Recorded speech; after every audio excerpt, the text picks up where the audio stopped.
L'homme découvrit une scène étrange pendant la chasse. Il avait en fait visé un petit chevreuil, mais quand il appuya sur la détente, il vit seulement un petit garçon tomber au sol. Il se précipita immédiatement et examina la situation. En effet, le garçon était allongé dans l'herbe. Il s'agenouilla et essaya de réveiller le garçon. Mais le garçon était déjà mort. Mike s'effondra et ne savait pas comment gérer la situation. À ce moment, le père du garçon arriva. Il était complètement bouleversé. Et quand il vit le meurtrier devant lui, il prit rapidement son arme. Mike était paniqué. Il essaya d'expliquer que ce n'était pas intentionnel. Mais le père n'avait pas le temps d'écouter. Pointa l'arme sur Mike et voulut appuyer sur la détente. À ce moment, l'ami de Mike, Alan, arriva. Alan avait tout vu. Pour protéger son ami, il avait assommé le père. Mais la tragédie fit s'effondrer le monde de Mike. Alan, cependant, resta calme. Il cacha les corps dans l'herbe. Quand il vit que Mike était toujours immobile, il l'entraîna rapidement. Mais un malheur encore pire se préparait. Mike, toujours assis dans la voiture, pouvait à peine comprendre ce qui s'était passé. Ce qu'il ne comprenait pas, c'était qu'Alan s'arrêtait soudainement et voulait continuer à chasser. Mike ne pouvait s'empêcher de lui demander.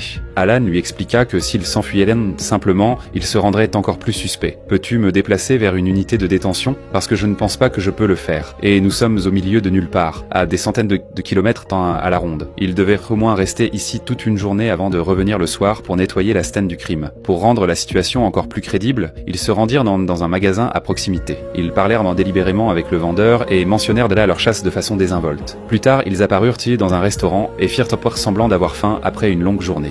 Ce faisant, ils mentionnèrent intentionnellement qu'ils n'avaient pas chassé dans la forêt de la région du crime. Quand il fut enfin tard dans la nuit, ils revinrent. Mike creusa avec zèle un trou, mais Alan remarqua soudain quelque chose de terrible.